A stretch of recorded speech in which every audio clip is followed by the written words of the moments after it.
Okay, we have Oregon head coach Robert Johnson. And I'd like to open the floor to questions. If you can unmute that, Coach, that would be. Thank you. I'm sitting here screaming, Lorray, Lorray, Lorray. Well, let's start with Lorray.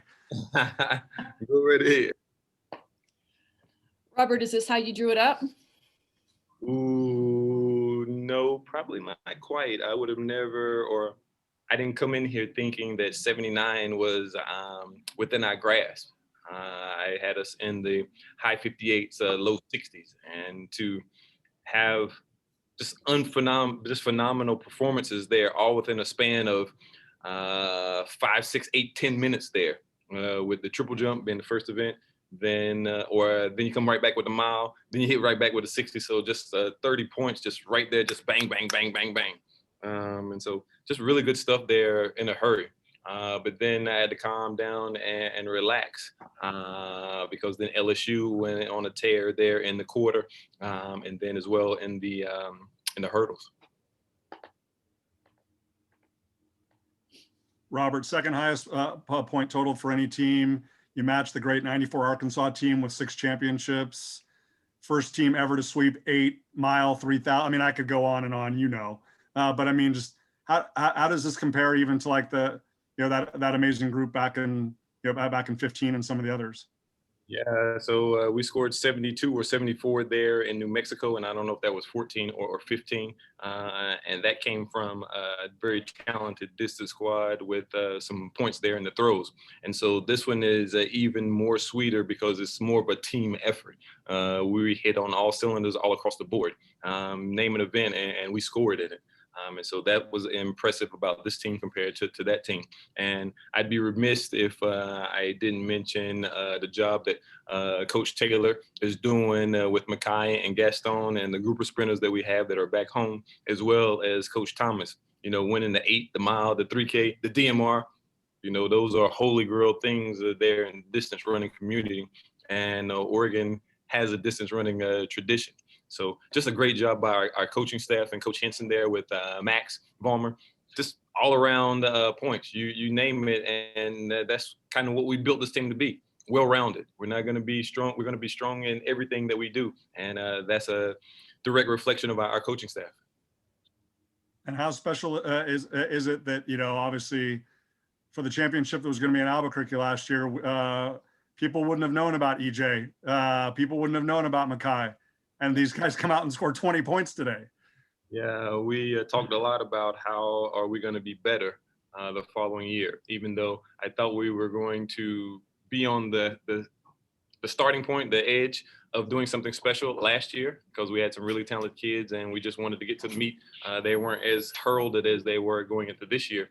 And so I thought we were going to be special last year and surprise a lot of people. And now you really get a chance because there's a little bit more of a buildup in that process. So just lots of good guys and lots of team performances there. So really proud.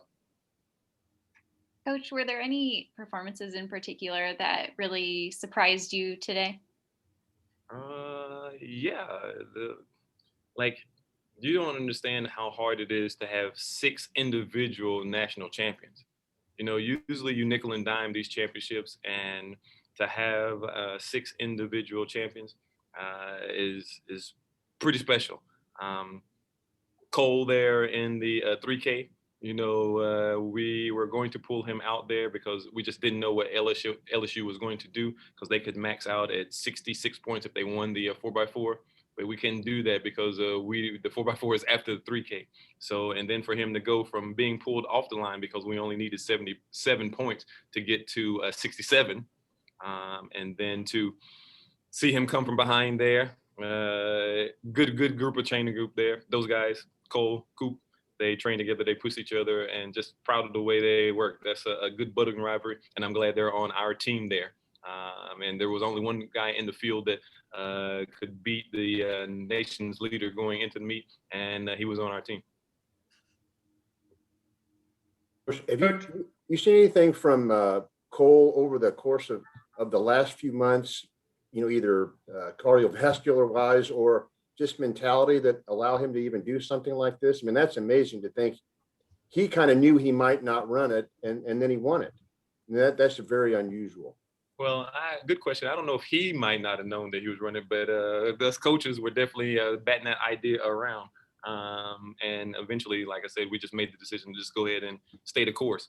But as far as things leading up to this, you probably can go back to the summer there in that 5K in LA when those guys got an opportunity to go and race because there was no racing going on in the country or in the world. And then, of course, we wanted to keep the morale high, we want to keep motivation high, want to give the kids something to train for. So we did a lot of time trialing there in the new Hayward Field, which kind of kept the juices going, kind of kept them locked in and kind of kept them engaged in training. And then, of course, you know, they took it upon themselves this summer. There were some fires there in Eugene to get out and go to Montana for a few days until the air cleared. So just little things like that showed that those guys were locked in and all about handling their business and don't let the things that are going on in the world take them off course. And of course, you can start with the pandemic, of course, which is first and foremost, but then you can go with the Black Lives Matter thing, then you can go with the Make America Greater thing. Those things can tear apart a team. And I couldn't be prouder of our guys and our gals and how they handled that adversity that's going on in the world. And one of the things that we talked about at nauseam, it seems like, just making sure that we take care of our team. And if we take care of our team, then we can continue to extrapolate that out. Then we go to our campus, then we can go to our community, and you just continue to build out there. But first and foremost, let's take care of our team. And team sounds like a lot, and maybe more so even break it down to groups. So you got the distance group, the jumps group. Let's make sure that we're all on the same page and make sure we're all supporting each other. And no matter what Republican, Democrat, against a pro Black Lives Matter, just making sure that we support one another and be open and have the conversation. Don't be afraid of the conversation.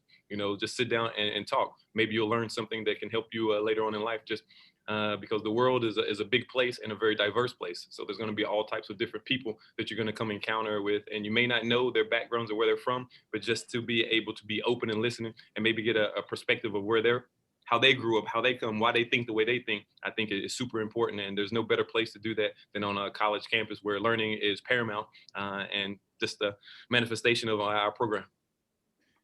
Coach, I was curious, you made the decision to go all in on track, and obviously that paid off. You know, this was one of the best performances in NCAA meet history. But I was curious about, you know, your cross-country team maybe could have got a bid to NCAAs even without using the guys who ran in the track meet today. Like, why sort of did you not allow them to pursue that, like running with a whole different group of guys in that NCAA meet? Didn't you ask me that question already a week ago? Well, I wasn't sure I didn't really get a satisfactory answer. That's kind of why I want to clarify, like, what's the drawback to having those guys run NCAA cross when none of them were at this meet?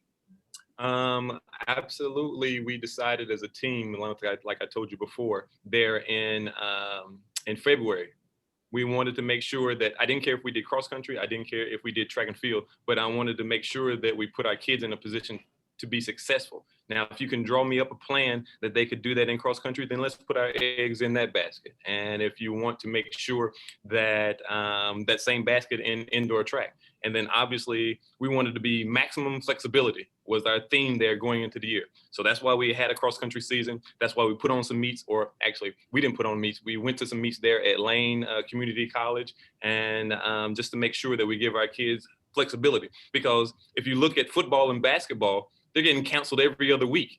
So why would we limit our opportunities because we didn't know? You know, even up in February, we didn't know indoor track was going to happen. So we're not going to give up on cross country because we had no idea. You know, last year we got a good taste of being at the meet and it's gone. So just maximum flexibility, playing it close to the vest, making sure that we wait and see what's going to happen. Like, ultimately, we started to feel a little more confident once we got to the end of February that this meet was going to happen. And so the same thing with cross country. And we felt that cross country was important to stay alive because it's outdoors. So maybe the powers that be would not cancel that meet. So we're never going to give up on that because we just didn't know. Robert, speaking of maximum flexibility, what did you know about the way Emmanuel was training that the rest of the country saw today? Because I know that one probably means a lot to you, obviously, because you always have your fingerprints on what the jumpers are doing. I mean, What's going on behind the scenes that we saw it come out today? Well, once upon a time, I was a triple jumper, so that's always going to be a favorite of mine because I did that myself, so I know the things that go into it. But Emmanuel is a great kid, and it just shocks me that he's a freshman. And I don't know if many people know, but he just got here in January. He's a mid-year transfer for us, and he's been absolutely fantastic. Great personality, great team guy, which is most important if you're going to be at Oregon, is being a team guy. Just comes in with a smile on his face every day, works hard, does everything we ask. He's just a great person to be around. You've heard of energy suckers and energy givers. He's definitely an energy giver whenever he walks into the room, and just couldn't be more proud of him and staying the course because he's even helped me. My French is getting better and better every day. I learn some new words every day. So he's just a good kid, and glad we have him in our program. And we got some more years to see. But to see what he did today, I wouldn't have expected that. I thought that we could definitely get to probably 1650, 1665 if he really hit one. But to go 1726 and have the collegiate lead, that's big time. That guy's going to be around for a while. What did he do, Robert? What enabled him to get that done? Well, partly we changed some things in his approach. So early in the year, we were just basically jumping off of 8 and 10 steps. And then, of course, we're at practice probably about 3 weeks out, and he wants to go to his outdoor approach. And I'm telling him, we're probably not in that type of condition, that type of shape yet. So let's compromise and not go to 14 steps, but let's go to 12. And so that's the difference between the meets that we had before and then this meet. Just another 2 steps in his approach. And then, of course, just more understanding of him. We've been working on some things there in the first phase. We've been working on some things there in his third phase. And then some of those things came to fruition today, and he actually put it down. Like, you could kind of see it coming there in round, I want to say it was round 3. He had a big jump, but he messed some things up there in the third phase. And then the plan was to go and jump in round 4, which is when he got his winning mark, to pass round 5, and then be ready because there's always these last jump heroics there in the last round, and you got to be ready to respond. So best series of his life. Best series of any college freshman's life ever. That's a way to put it as well. But once again, I can't talk enough about those Curtis Taylors and those Ben Thomases. Those guys are freaking phenomenal. Oregon has a rich history in distance running, and for Coach Thomas to come in and do what he's done is absolutely nothing short of amazing. And then probably once again, you guys aren't privy to this backside information. Ben Thomas and I worked together a long time ago at Appalachian State. He worked at Appalachian State, I worked at Appalachian State, and we shared an office probably really small, probably like a bathroom or a closet there. And so to have him with us here in Eugene, Oregon, of course, kind of one of those things that we always keep in touch. People you work with, you become close with, and admire of him at Virginia Tech. And then, of course, he had some other stops before Virginia Tech. So just a great guy. And then, of course, Coach Taylor and I have been friends for forever. And so to pull him out of the high school ranks, and then the junior college ranks there at Laney Community College, and get him there to the University of Oregon. So it's just a process. And then, of course, we're getting ready to go out here and get ready for the women's competition. And so we have to do it all over again. So give me some good water, put some throat lozenges in, and hopefully I won't sound as raspy if I have to get a chance to sit with you guys again. Coach, I have one more question. Going back to what you mentioned earlier about, the past year, the team having conversations around Black Lives Matter and social justice issues. I was just wondering, as a coaching staff, how you guys handled that. Like, did you host, intentional conversations around that, or educational programs, or what did that look like for you guys? Yeah, not so much the educational programs. We're probably, as coaches, or the educational piece of it, because we've lived this life.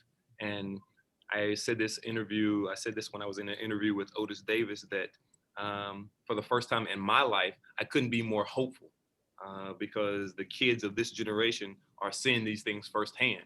And so for me personally, this is kind of just par for the course. Like you can go all the way back to Rodney King and then on further back to Emmett Till, and you just keep going back. And so this is nothing, the racial injustice is nothing new for me because I see it, I've experienced it, I've been a part of it many times in my life. And so for this generation to see the things there that transpired in Minnesota is definitely eye-opening. And then how they wouldn't let it die. You know, in media news cycles, it buzzes for a week or so and then it dies down and it goes down. But for this thing to keep going on and on and on for months and months and months and months and months is definitely special. And that's definitely part of the kids that we're around daily, this generation of kids. And so I'm more hopeful than I've ever been that we may not have to deal with this 100 years from now because of this generation now and the things and the actions that they've taken. But I guess the answer to your original question is, what did we do? Some Zoom calls. You know, when this thing was really, really hot, we made the decision not to have an immediate Zoom call to kind of let things kind of die down. Well, not necessarily die down, but let temperament die down. And so because these things can be highly contagious and contested because people are passionate. Well, my family was in the police officer. My family was a military. Well, I have a black military police. So lots of different people coming from all over.